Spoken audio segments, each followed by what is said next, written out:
हरियाणा में लोकसभा चुनाव संपन्न हो चुके हैं, लेकिन भारतीय जनता पार्टी सरकार की मुसीबतें कम होने का नाम नहीं ले रही हैं।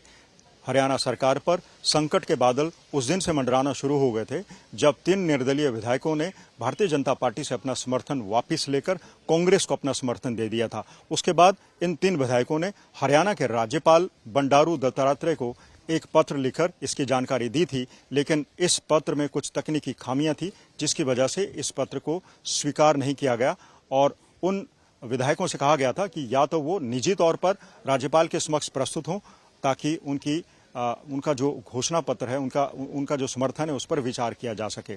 उसके बाद जैसे ही सरकार पर खतरे के बादल मंडराने लगे, उसके बाद भारतीय जनता पार्टी भी सत्ते में आ गई, लेकिन दावा किया गया कि उनकी सरकार के पास अभी भी बहुमत मौजूद है और इस बहुमत को साबित करने के लिए जो आंकड़े दिए गए थे उसके मुताबिक भारतीय जनता पार्टी के पास कुल 40 विधायक थे।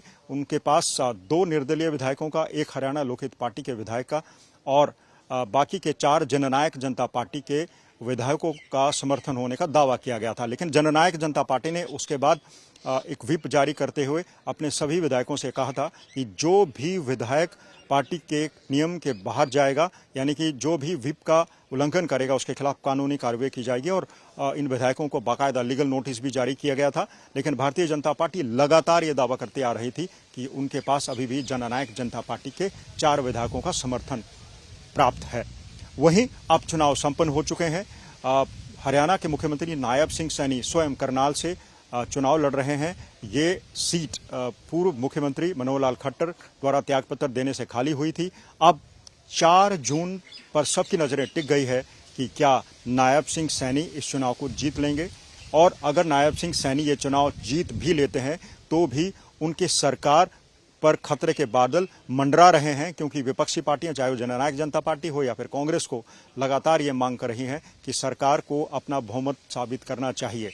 वहीं अब भारतीय जनता पार्टी ने भी कहा था कि अगर बहुमत साबित करने की बात आई तो वो उससे हिचकेंगे नहीं और बाकायदा राज्यपाल से इसकी सूचना भी दी जाएगी और इसकी मांग भी की जाएगी। लेकिन भारतीय जनता पार्टी ने अभी तक राज्यपाल को इसके बारे में कोई सूचना नहीं दी है। स्वयं राज्यपाल ने भी इसका कोई संज्ञान नहीं लिया है, क्योंकि संज्ञान इसलिए नहीं लिया गया है क्योंकि 3 निर्दलीय विधायकों ने, जिन्होंने एक पत्र लिखकर राज्यपाल को यह बताया था कि उन्होंने भारतीय जनता पार्टी से अपना समर्थन वापस ले लिया और कांग्रेस को दे दिया है, अभी फिलहाल उस पत्र पर भी संशय बना हुआ है। अब इन 3 विधायकों को एक बार फिर से राज्यपाल के समक्ष आना होगा और तभी जो सरकार को अपना बहुमत साबित करने की बात है वो आगे सिरे चढ़ सकती है। तो ऐसा माना जा रहा है कि 4 जून के बाद हरियाणा में नायब सिंह सैनी को अपना बहुमत साबित करना पड़ सकता है, ये विपक्ष की मांग है। वहीं भारतीय जनता पार्टी ने जननायक जनता पार्टी से भी पूछा था कि अगर आप सरकार गिराने का षड्यंत्र रच रहे हो तो सबसे पहले आपको खुद साबित करना चाहिए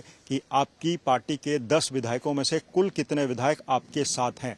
तो वहीं आरोप प्रत्यारोप का दौर भी चल रहा है। कांग्रेस ने भी कहा था कि भारतीय जनता पार्टी के मुख्यमंत्री नायब सिंह सैनी को अब इस्तीफा दे देना चाहिए, क्योंकि उनकी सरकार अल्पमत में आ गई है। वहीं तत्कालीन पूर्व मुख्यमंत्री ML खट्टर ने भी कहा था कि कांग्रेस के भी कई विधायक उनके संपर्क में हैं। सो कुल मिलाकर तीनों पार्टियों द्वारा यह दावा किया जा रहा है कि एक दूसरे के विधायकों का समर्थन उनके पास मौजूद है, लेकिन सच्चाई क्या है वो तो हाउस के फ्लोर पर ही साबित हो पाएगा। फिलहाल राज्यपाल ने इस तरह का कोई संकेत भारतीय जनता पार्टी को नहीं दिया, क्योंकि भारतीय जनता पार्टी की सरकार अभी भी उनके मुताबिक खतरे में नहीं है और भारतीय जनता पार्टी सबसे बड़ी पार्टी हरियाणा में है।